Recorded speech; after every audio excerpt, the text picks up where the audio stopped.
Damien Tarel, l'homme de 28 ans qui a giflé le président, l'a clamé haut et fort devant le tribunal. Il se sent proche de la droite et se décrit comme un patriote. Il est très clair en regardant le compte Instagram de Damien Tarel que c'est un acte politique fait par quelqu'un qui évolue dans ce qu'on pourrait appeler la fachosphère, c'est-à-dire cet univers d'extrême droite propre au web.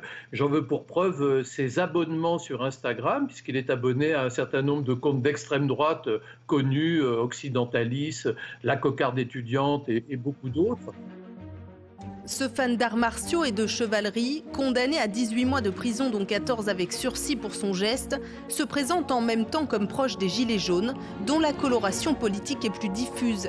Il a manifesté avec eux à Paris et devant le Parlement européen.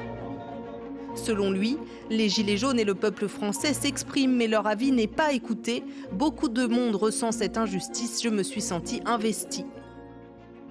Damien Tarel a aussi expliqué consulter des sites illégaux, notamment sur les chambres à gaz. Même s'il nie tout révisionnisme, c'est la censure qui me déplaît, a-t-il affirmé. Ça dit d'abord un profil assez obscur en fait. Il y a une partie un peu paumée chez ce personnage, hélas comme on en voit énormément. Donc vous avez toute cette partie de goût au fond qui ne font mal à personne, hein, les arts martiaux, le Moyen-Âge, etc., les jeux de rôle, bon, ça c'est une chose. Puis effectivement, on sent quand même un appétit pour la contestation. C'est un profil d'un jeune homme dans une petite ville, un village de province, qui se sent un peu éloigné de tout, des centres de décision bien sûr, de la Startup Nation évidemment, que Emmanuel Macron incarne parfaitement. Ses amis assurent avoir été surpris par son acte violent. L'un d'entre eux le présente plutôt comme quelqu'un de peu engagé politiquement. C'est quelqu'un qui veut faire vivre son village grâce à ses associations médiévales, parce qu'on est quand même dans un village qui est assez marqué par l'histoire grâce à Diane de Poitiers. Il veut travailler là-dessus, on veut faire énormément de choses parce qu'on a été touché autant par le médiéval que par la Seconde Guerre mondiale. On n'est pas engagé politique, on est plutôt apolitique parce qu'on est déçu de tous les partis. Nous, on voudrait plutôt un parti qui prône la politique du peuple pour le peuple. Un mouvement anti-système qui grandit depuis 2 décennies, observe cette historienne. C'est un imaginaire de remise en cause des institutions démocratiques, en tout cas de la remise en cause des institutions démocratiques telles qu'elles fonctionnent actuellement. C'est toute une séquence politique qui remonte au début des années 2000, où finalement des acteurs politiques se sont servis d'un climat finalement un petit peu de perplexité par rapport aux promesses de la démocratie, l'impression que la démocratie n'est pas à la hauteur de ses promesses, pour proposer ce que j'appelle des récits de rupture, c'est-à-dire une posture de rejet en quelque sorte.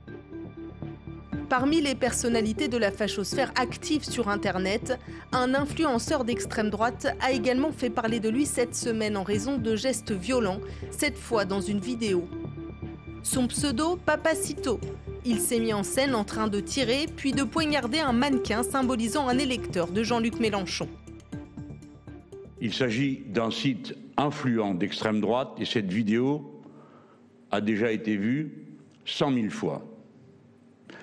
C'est un site qui a été recommandé comme étant celui d'un ami par le journaliste Éric Zemmour. Il appelle à cet instant au meurtre.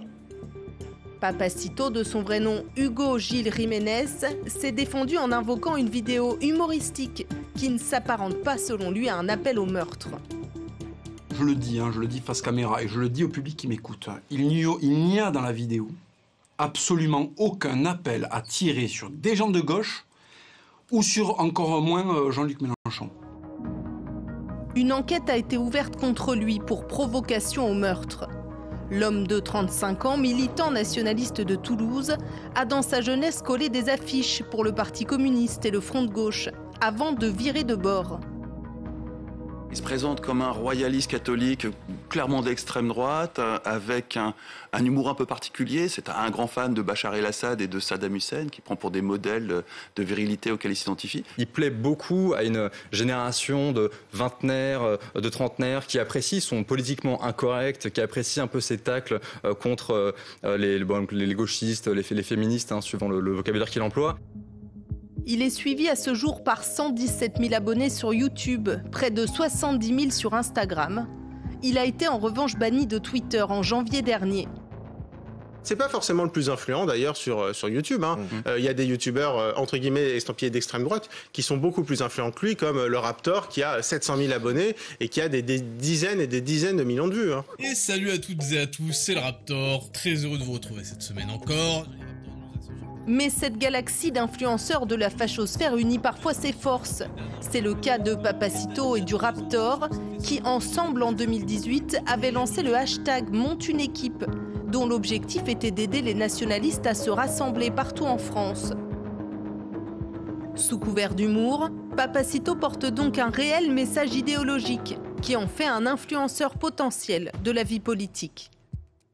C'est un clown qui travaille, vous savez, comme la théorie de Gramsci le démontre, c'est-à-dire qu'il crée un terreau idéologique et ensuite viendra un candidat qui pourra se saisir de ses followers, de ses abonnés et de tout ce public qu'il draine. Le polémiste d'extrême droite Éric Zemmour, qui envisage d'être candidat à la présidentielle, a apporté son soutien à Papacito. « Je l'aime beaucoup », a-t-il déclaré. « C'est un garçon sympathique et intelligent ».